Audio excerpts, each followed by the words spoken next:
Olá, meu nome é Israel Vitorino e hoje eu vou trazer para vocês a obra 1984 de George Orwell. George Orwell foi escritor, ensaísta político e jornalista.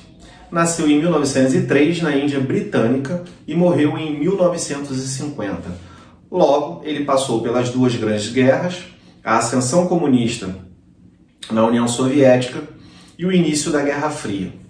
A obra 1984 ela foi uma obra futurista. Ela falava de um período que, após uma grande revolução, o mundo foi dividido em três zonas: Eurásia, Lestásia e Oceânia.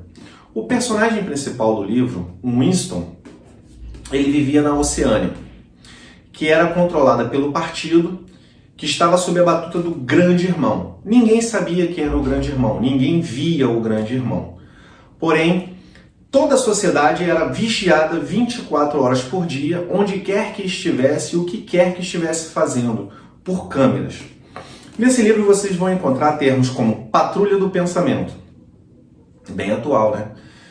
Pois é, o maior crime que podia se cometer contra o partido que controlava a Oceânia era liberdade de pensamento. Qualquer um que ousasse pensar livremente era punido severamente, podendo até desaparecer. Quando eu digo desaparecer, não é simplesmente morrer ou ser preso e isolado, longe do contato social. Não. Toda a existência daquele indivíduo era apagada. Todo o rastro de existência que pudesse chegar a essa pessoa era apagado e ela deixava de existir. Era como se nunca tivesse existido. Aqui o partido controlava, através de seus ministérios, e os seus nomes eram geralmente sempre o contrário daquilo que ele propunha. Por exemplo, você tinha o Ministério do Amor, que trabalhava tortura e perseguição. Você tinha o Ministério da Verdade, que existia para poder criar mentiras, trabalhar a verdade. Uma coisa que vocês vão ver também no livro é que não existe verdade, não existe mentira, não existe história. A história é a história do partido, a verdade é a verdade do partido. Nada é real e tudo pode ser real a depender da vontade do partido, da vontade do Grande Irmão. O Winston trabalhava no Ministério da Verdade e ele começa a ser tomado pelo desejo de saber como era o mundo antes dessa revolução. Ele mesmo tinha pequenos fragmentos de como era esse mundo, mas ao ver como a sociedade se encontrava, tudo o que estava acontecendo, ele não podia crer que fosse pior do que aquilo, que houvesse algo pior do que ele estava vivendo, do que as pessoas estavam vivendo. Os filhos das pessoas pertencia ao Estado. Você poderia ser delatado pelo seu próprio filho, pela sua própria esposa, pelo seu próprio irmão. Não existia liberdade, era um estado de vigilância contínuo, incessante. Tudo isso está aqui dentro desse livro, bem atual, né? Hoje você tem que tomar cuidado com tudo que você fala, hoje você tem que tomar cuidado com quem você está falando. Uma crítica errada você pode ser preso. E isso foi escrito no final da década de 40. Esse livro ele é uma crítica não a um regime, a uma vertente política, vamos colocar assim, à esquerda ou à direita, ao capitalismo ou ao socialismo. Não, ele é uma crítica a todo e qualquer tipo de totalitarismo. Tá? Então você não vai encontrar aqui uma crítica específica, até porque o partido do Grande Irmão, do Big Brother, ele reúne características de todas as vertentes políticas. Tá? Então não é uma crítica específica a um grupo ou a outro, ou à esquerda, ou à direita, ou a liberal, ou ao conservador. Não. O que importa aqui é o controle que se exerce sobre a sociedade. Tudo que é feito, seja tortura, seja declaração de guerra, a construção de um herói, a construção de um vilão, vocês vão ver muito isso aqui, é tudo em nome do povo, é para o bem do povo. O partido decide o que é bom para o povo, o partido decide o que é verdade, o partido decide o que é mentira, o partido decide o que é história.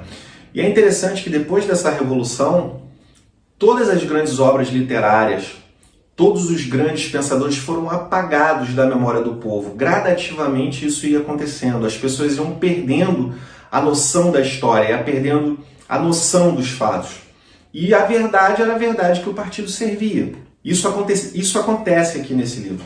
É a visão que o autor teve, né, de como seria o mundo num futuro próximo com a ascensão dos totalitarismos ou do totalitarismo independente da vertente, como eu aqui falei. Bom, se pararmos para analisar os tempos atuais, né, a nível de Brasil, vamos colocar assim, isso é uma coisa que está acontecendo no mundo inteiro, mas a nível de Brasil, bom, quem tem mais de 30 anos vai lembrar que as escolas cobravam Machado de Assis, as escolas cobravam Camões, né, cobravam grandes literatos. Hoje isso não acontece mais. Hoje perdeu-se a valorização do bom linguajar, né, da cultura erudita. Chega a ser considerado um preciosismo você se expressar bem, você buscar melhorar o seu vocabulário. Isso acontece. Você passa em qualquer livraria e dificilmente você vai encontrar estampado nas vitrines os grandes escritores. Isso hoje é perceptível, isso acabou. E aqui no livro vai explicar a razão disso. Muitos de nós assistem a TV Senado e ficam ali horas, né, assistindo um debate, a deliberação sobre uma lei ou sobre um processo, se vai aprovar, se não vai aprovar, um sim ou um não, e passamos horas e não entendemos nada. Para dizer um sim, um político, ou um ministro, ou um senador, um juiz, passa horas de discurso e nós saímos dali sem entender se ele aprovou, se ele negou, se ele puniu, se ele absolveu. Vocês vão concordar comigo que isso tem acontecido, isso acontece. Chega a ser chato. Mas por que isso? O livro vai explicar como isso acontece, por que isso acontece, qual é a finalidade disso. No livro, né, o Partido do Grande Irmão, ele, já depois da Revolução, ele gradativamente, anualmente, ele vai reduzindo o vocabulário, né, e cria uma nova fala, chamada nova fala, o duplo pensamento. Ou seja, um político ele poderia, com o mesmo discurso, afirmar algo e no dia seguinte, com o mesmo discurso, negar algo. Então não havia comprometimento. A redução das palavras. Cada vez que se diminuía as palavras, dificultava o entendimento daquele que recebia a informação e, com a carência de palavras, gera em você uma dificuldade de argumentação. As pessoas perdiam o poder argumentativo e, ao mesmo tempo, ficava mais fácil introduzir na mente delas o que o partido queria. Será que está acontecendo isso hoje? É engraçado. Como no livro, todo dia surge um novo herói, um novo vilão, as palavras diminuem e outras palavras aparecem, substituindo as palavras anteriores. Quem tem mais de 30 anos irá se lembrar que estudou sobre a Inconfidência Mineira. O que veio a ser a Inconfidência Mineira? Que hoje é proibido, você não pode falar em Inconfidência Mineira, você tem que falar Conjura Mineira, a Conjuração Mineira, a Conjuração Baiana. O Brasil era colônia e em Minas Gerais, por volta do início do século XVIII, veio a febre do ouro, era extraído ouro, diamantes em Minas Gerais. E aquela população era obrigada a pagar à coroa 1/5 da produção, ou seja, 20%. Muitos lesavam, o termo 1/5 dos infernos surge daí, santo do pau oco, muitos escondiam, lesando, né, a majestade, escondiam dentro de peças, santos, né, de madeira, pedras preciosas, ouro, tentando se evadir de pagar, né, os impostos devido à coroa. Muitos não pagavam, outros lesavam, não tinham como pagar. Como todos sabem, ouro e diamante não são recursos renováveis. O que a coroa faz? Muitos não pagando, muitos lesando, ela institui a derrama. Por si só, né, o imposto 1/5 já desagradava a população. O que viria a ser depois a derrama? Instituída a derrama seria: a coroa estabeleceu anualmente que devia se pagar 100 arrobas. de ouro. O que equivale dizer 1,5 toneladas. Eles anteriormente, antes dessa lei, eles já não conseguiam estabelecer essa meta, agora mesmo que não iriam conseguir estabelecer. Mas o que seria a derrama? A derrama seria, se não conseguissem obter o estipulado, o que faltou seria distribuído pelaquela sociedade, onde um agente fiscal do rei iria de casa em casa, expropriando bens até se chegar a 1,5 toneladas. Esse foi um dos motivos da Inconfidência ou Conjura Mineira, essa revolta. Influenciados pelo pensamento iluminista francês, que já se difundia pelo mundo, inspirados na Revolução Americana, que levou à independência de 1776, em 1789 ocorre a Inconfidência ou Conjura Mineira. Nós aprendemos que ela foi liderada por Tiradentes, Joaquim José da Silva Xavier. Porém, estudando a fundo, essa revolta, ela reuniu magistrados, oficiais de alta patente, grandes literatos, poetas, toda a sociedade oligárquica estava envolvida nessa conjura. No entanto, nós aprendemos o quê? Que foi uma revolta popular, né, insatisfeita com a cobrança de impostos, em busca de liberdade, que queria o republicanismo. Agora, é interessante notar que, em momento algum, se falava em abolição da escravatura, em distribuição de terras. Nada disso era mencionado pelos revoltosos mineiros. Eles queriam, sim, a independência, o republicanismo, mas se pararmos para prestar atenção a fundo, dentro de um prisma mais ampliado que nós vamos conseguir através de leituras como essa, do George Orwell. Bom, uma vez que não se atingia a meta, entrava-se na casa das pessoas e recolhia-se bens até que se chegasse ao montante. Fica a pergunta. Era uma sociedade colonial onde a maioria, uma minoria possuía bens, era donos de terras, né? A oligarquia, o clero, era uma sociedade estamental, você tinha os nobres, o clero, o povo, pequenos agricultores, pequenos comerciantes locais e escravos. Então um agente do rei entrava na casa dos nobres e recolhia bens, dinheiro, pedras, joias, colares, ou expropriava propriedades inteiras. E o que ele fazia na casa, por exemplo, do padeiro? Ele recolhia um saco de farinha, de mandioca, para entregar para o rei? O que ele fazia na casa, por exemplo, do ferreiro? Pegava 3 ferraduras e um martelo, adentrava a senzala dos escravos e pegava um berimbau para entregar para o rei? Não. Os maiores prejudicados com os impostos era a oligarquia, eram os nobres.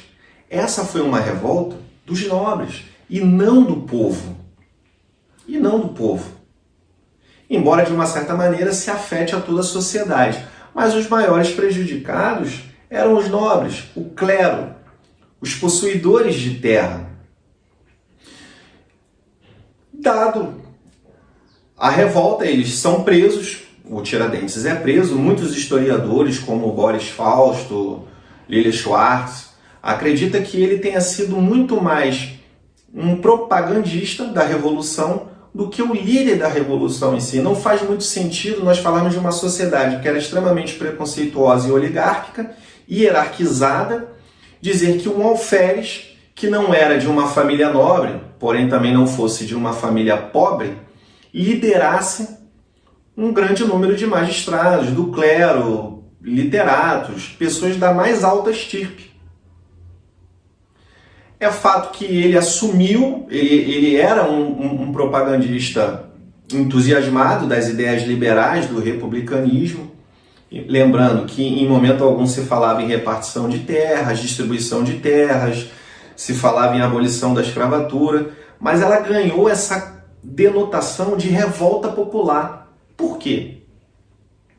Lembrando que, quando preso, vários dos revoltosos foram presos e tiveram algumas penas de degredo, ou seja, exílio e morte. Logo depois, o julgamento deles termina em 1792, é decretado a pena é comutada para degredo, ou seja, o pessoal do clero que foi preso foi mandado para monastérios distantes, outros nobres foram enviados para possessões portuguesas na África, em lugares distantes, e somente Tiradentes foi enforcado e esquartejado. Os nobres foram poupados, somente Tiradentes foi esquartejado.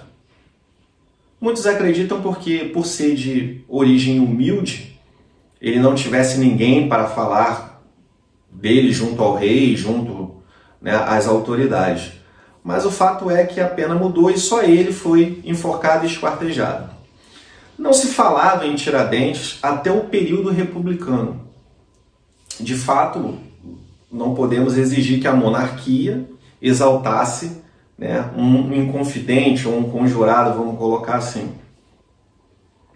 Agora, a verdade é que somente após o período republicano é que Tiradentes começa a ser difundido a história e exaltar, e ele passa a ser um mártir, somente a partir do período republicano, que tem início em 1889. Mas por que isso?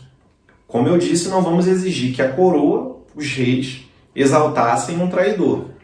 Mas no período republicano, que não se deu também por vontade popular, muitos historiadores afirmam que Dom Pedro II, a família imperial, gozava de prestígio junto ao povo. Eles tinham uma boa imagem, uma boa relação com os cidadãos comuns. O maior problema de Dom Pedro era a aristocracia. Porém, depois da instauração da República, lembrando que não veio por anseio popular, tanto que o exílio de Dom Pedro II se faz de madrugada, na calada da noite, por temerem uma revolta popular.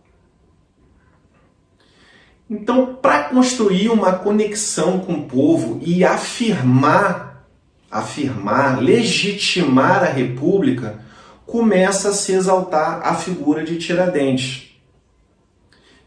E passa a se ver Tiradentes como um mártir. A imagem de Tiradentes, por exemplo, é algo que muitas pessoas às vezes se questionam, mas não entendem muito bem o porquê. E livros como esse, do George Orwell, é que vai trazer esse entendimento para nós. Todo mundo tem aquela imagem do Tiradentes barbudo, cabeludo. Percebam, é uma imagem muito similar à imagem de Jesus Cristo. O povo brasileiro sempre foi muito religioso. E de uma certa forma, uma forma velada, a imagem de Tiradentes é associada à imagem do mártir Jesus Cristo, para ganhar aceitação popular. E essas imagens vão nos bombardeando, desde criança, ano após ano. E nós nunca nos questionamos por que isso. Porque se pararmos para pensar, Tiradentes foi um alferes, o que equivale a dizer um segundo tenente do exército hoje. E o exército não permitia o uso de barbas. Olhe lá um discreto bigode. E muitos dizem, mas ele estava preso. Sim, mas era uma prática também dos portugueses, naquela época, raspar todo o pelo facial e os cabelos para evitar sarna, piolho e outros tipos de doença. Então essa imagem não faz muito sentido. Na verdade não faz sentido algum, comparando com fatos históricos, comparando com aquilo que a gente sabe. Mas essas imagens, e nós temos vários e vários outros exemplos de heróis que são criados. Eu não estou aqui questionando a validade do ato, ou da confidência, ou da conjura mineira. Não, mas sim como essas coisas chegam para nós. E são livros como esse, do George Orwell, que ajudam a trazer essa nova perspectiva. É uma forma de descortinar o nosso cérebro para o entendimento de por que e como símbolos nos são apresentados, heróis, vilões, revisionismo histórico, a depender de qual partido ou qual vertente política está no poder. Então é uma leitura que eu recomendo. O livro ele não é fácil, não é uma leitura fácil, mas é uma leitura instigante, que faz com que o livro não se torne enfadonho, mas é um livro que é para ser lido bem devagar e buscar a todo momento refletir sobre cada coisa que é citada aqui. Bom, era isso que eu queria trazer para vocês. Recomendo a leitura. Tá? Espero que vocês gostem e futuramente espero trazer a outra obra dele, A Revolução dos Bichos. Ok? Fiquem com Deus, reflitam. Forte abraço.